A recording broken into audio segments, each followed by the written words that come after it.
Welcome students in the e-learning module program of Chaudhary Charan Singh Haryana Agriculture University Hisar. I, Dr. Ravikant, Assistant Professor Zoology, will talk on the living world, diversity, characteristics of life, binomial nomenclature and the classification. First, the question arises, what is life? Life क्या है? Life is unique, complex organization of molecules expressing through chemicals reaction which lead to growth, development, responsiveness, adaptation and the reproduction that completes the life. Now, the question arises, what is living and what is non-living? Living organisms some show unique properties and distinctive characteristics which help in recognizing and differentiating them from other non-living things. First is growth, second reproduction, third metabolism, cellular organization and last one is the consciousness. First, important characteristic of living organism is that is the growth. All living beings grow continuously and increase in mass and increase in number of cells are the twin characteristics of the growth. In unicellular organisms there can be increase in size and mass, where the multicellular organism it is increase in the number of cells simultaneously, while in plants growth take place by cell divisions continuously throughout their lifespan, that is called as the indefinite growth, while in animals there is a definite growth. Animals growth is seen up to a certain age and after that time period there is no physical growth is observed and only the wear and tear, that is called as the maintenance of the growth, can be maintained. For example, life starts in this beautiful butterfly from the egg, then into the larva, then into the inactive stage pupa, then into the adult, and this cycles goes on and on from past, present to future life processes.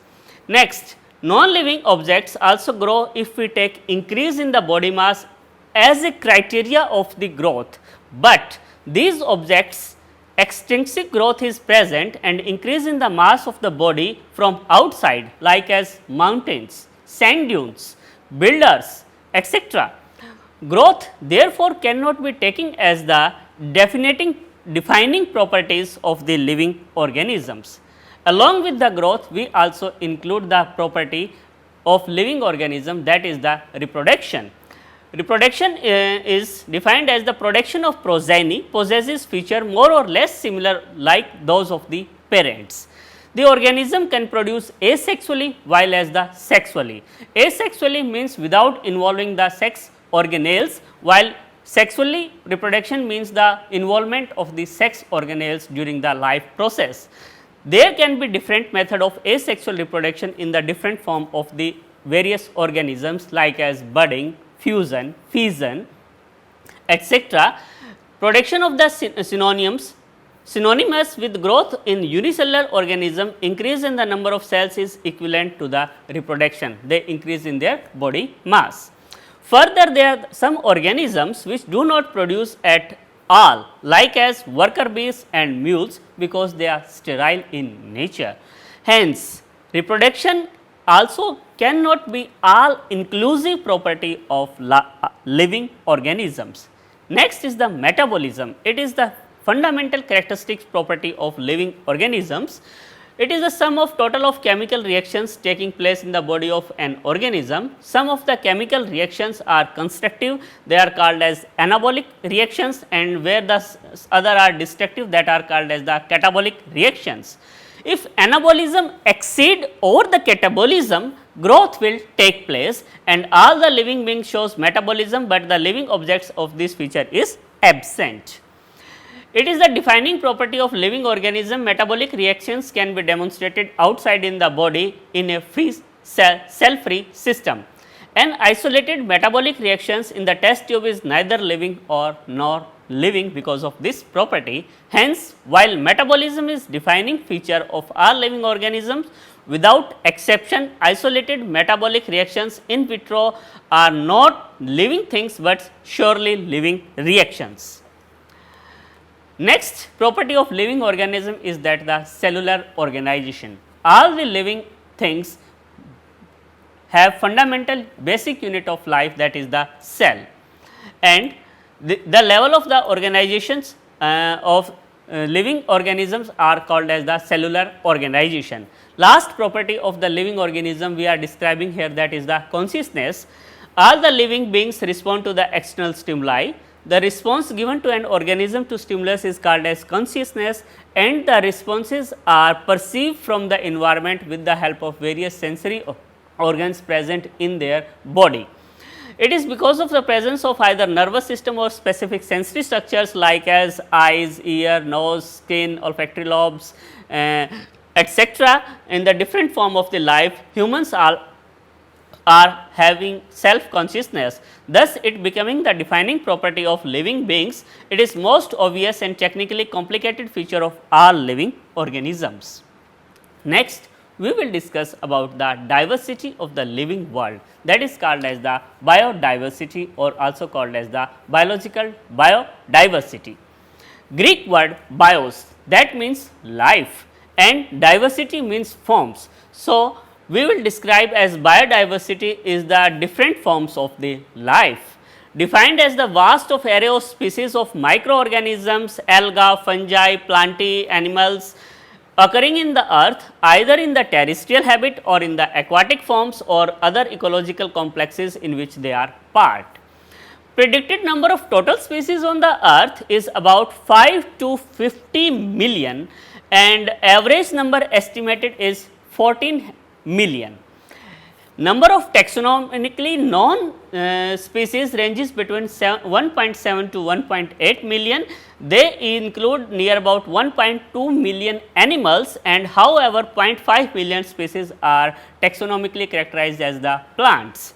Among the animals, insect forms the largest groups. Out of total 1.2 million animals, near about 10 lakh species are only from the insects. Every year known or discovered number of species is near about 15,000.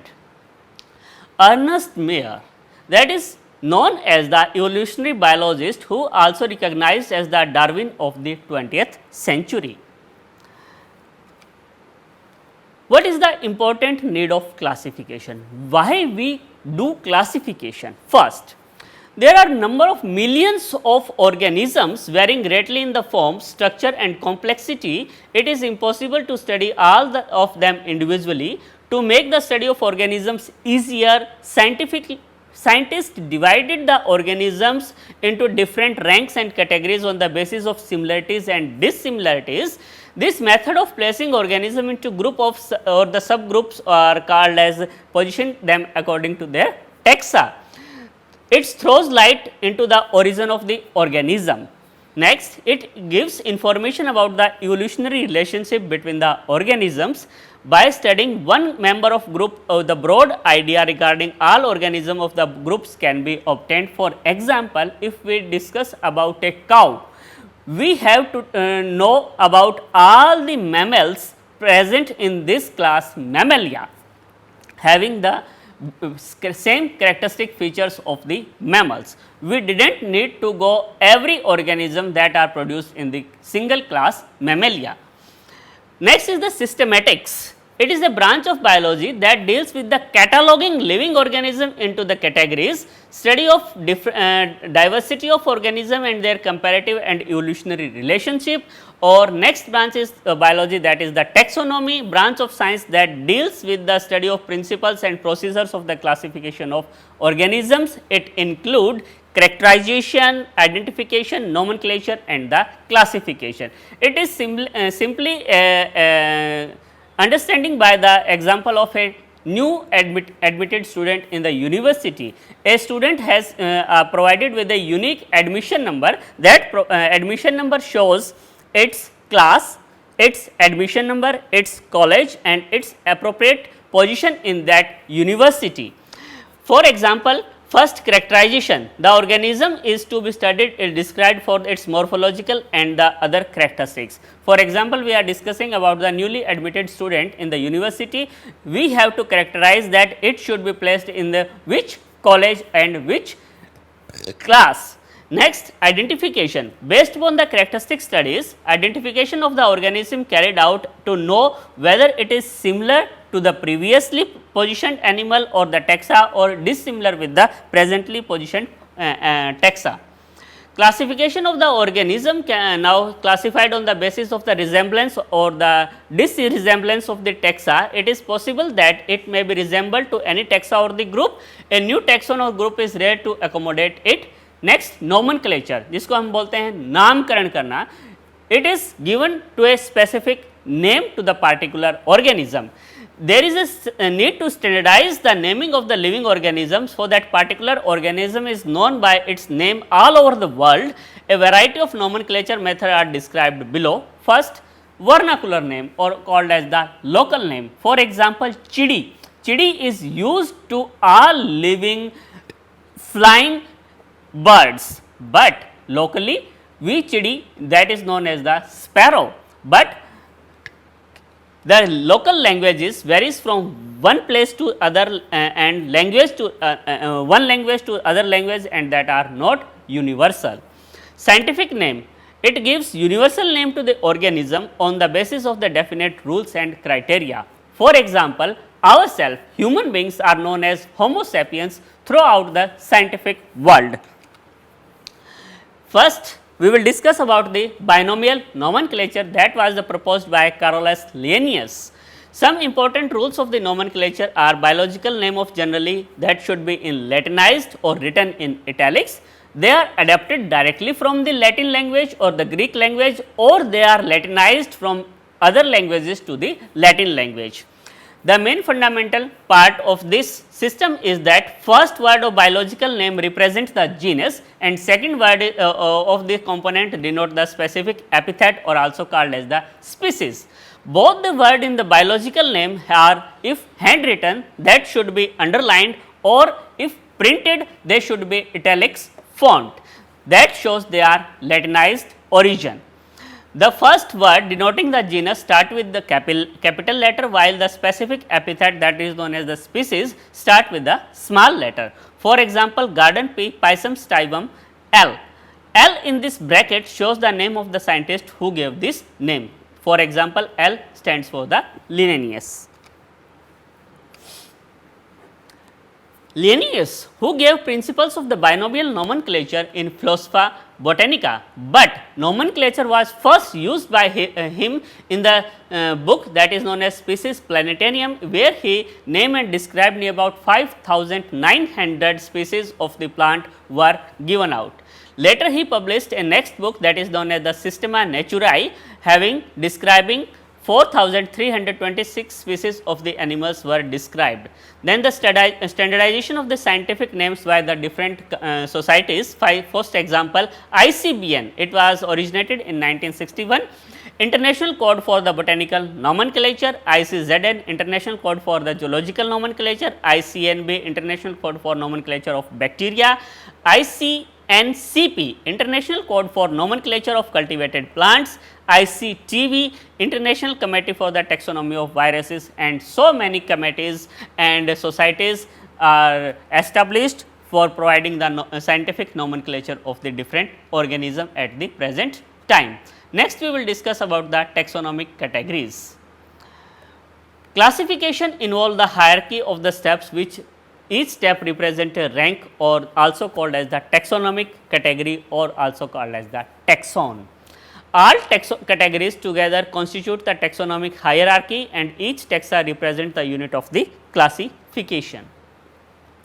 The 7 basic obligate categories of the taxonomic hierarchy are: first, starting from the bottom, that is the species. That picture shows the species Tigris. Next, genus Panthera. This genus Panthera includes lion and the tiger. Next, family. Family includes 3 species: cat, lion and the tiger. Next, order. Order includes the various families like as the dog, cat, lion and the tiger.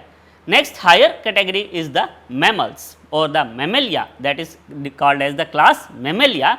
Human beings, dog, cat, lion, tiger are included into the class Mammalia.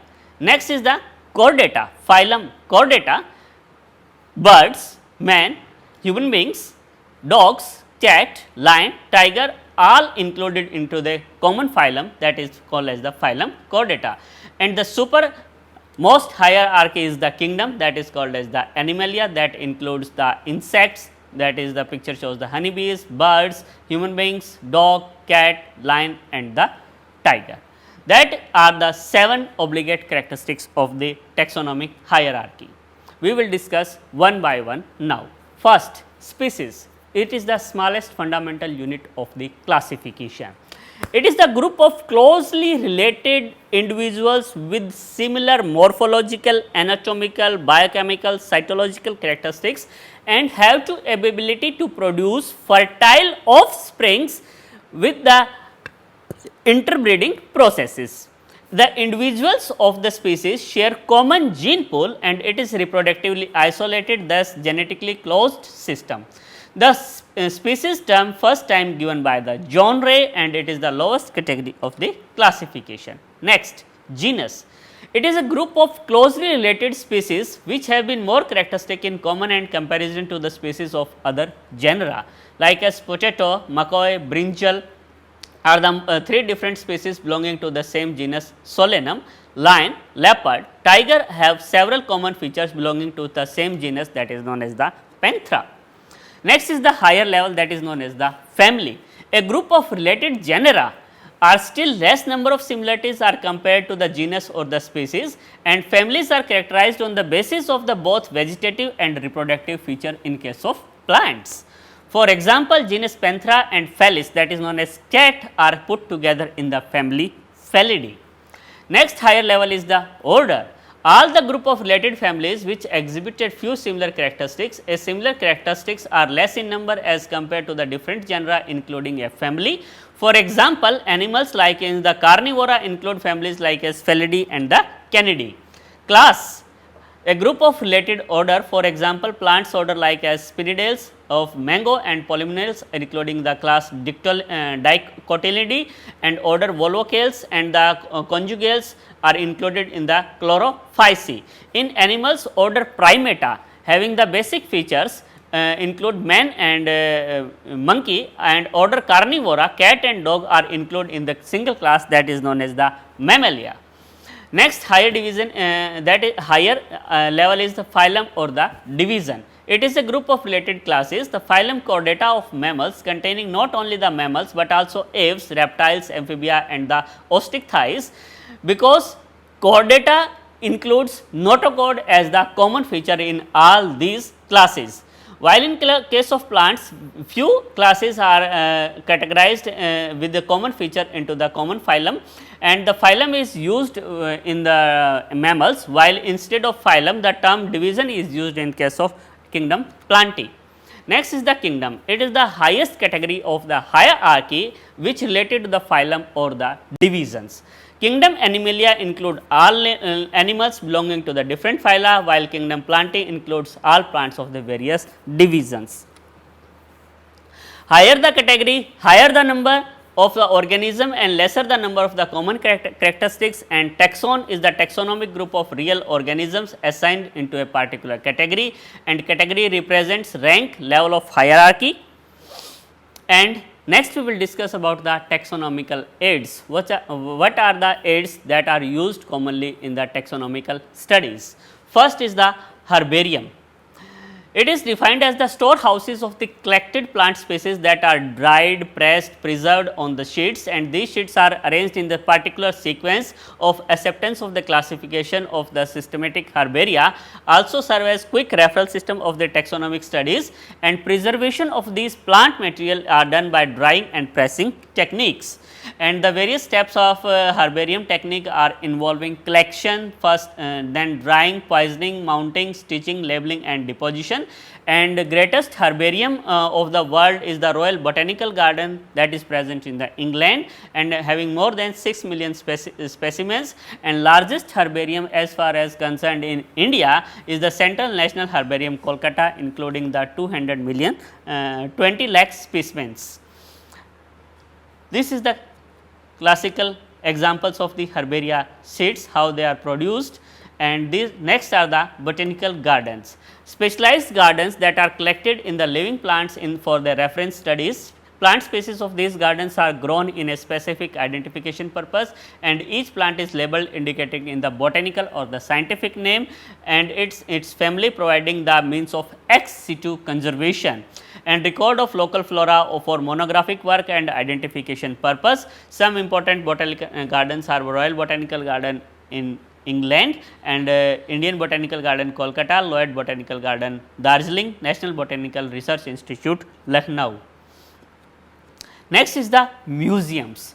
Museums are collection of preserved plants or animals for studying of reference values, and the museum contains specimen preserved in preservative solution or containers or the jars. Plant or animal species preserved also by the dry specimens, and insect preserved in the insect boxes after collecting, killing and pinning, and stuffed larger animals like as birds and mammals. Collection of animal skeletons are also included in the museum, and these have collections of preserved plants and animals for study of the reference. These are the few examples of the museum samples,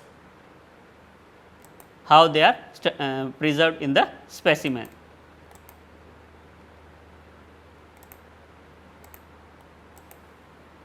Next is the zoological parks. These are the places where wild animals are kept in the protected environment similar to their natural environment, and for their behavioral studies and their food habits.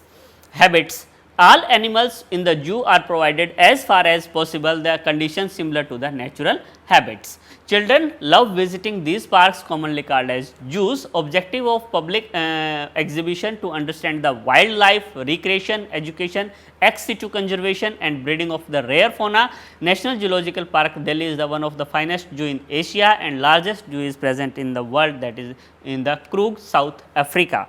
This slide shows the various animals kept in captivity in various zoological park. Next, key. It is the device used to identify the each species in the group of organism on the basis of similarities and the dissimilarities. The keys are based upon the contrasting characters, like as one is short, second is tall, one is black, second is white, one is colorful, second is not colorful. Like as these pairs are called as the couplets. It represents the choice made between the two opposite options. These result in the acceptance only one or the rejection of the other. Each statement of the key is called as the lead. For example, this is the classical key. For example, gram positive cells, first option is gram positive bacteria, second is the gram negative cells that go to the second number. Either they are rod shaped or the non rod shaped. If rod shaped, then go to the third, can tolerate oxygen. Next, yes, then 4, they are fermentase lactose or not fermentase lactose, then go to the 5. For example, we have to step from this couplets to find out a particular species in a particular group. Next is the flora, manuals, monograph and the catalogues. Flora contains actual account of habitats and distributing of the plants of a given area. They provide the index to the plant species found in a particular area, while manuals is a complete listing and description of plants growing in a particular area. Monograph contain information of one taxon only. For example, next, catalogues, it includes the alphabetical arrangement of species describing their features. These are the most common terms used during the classification. For example, in vivo natural condition, in vitro synthetic condition, ex situ rearing of the organism in botanical or zoological gardens, in situ in natural conditions, and Wild Protection Act was established in 1972, World Animal Day, that is celebrated on every 3rd October, World Forest Day celebrated on the 21st March, acceptance of the biology and biological concept of species with respect to the reproductive isolation, and male donkey and female horse produces the mule, that is called as the sterile hybrid in natural condition. Female donkey and male horse produce the hinny, male tiger and lion produce the tigon, and under the captive conditions, and female tiger and male lion produce the lion again under the captive conditions.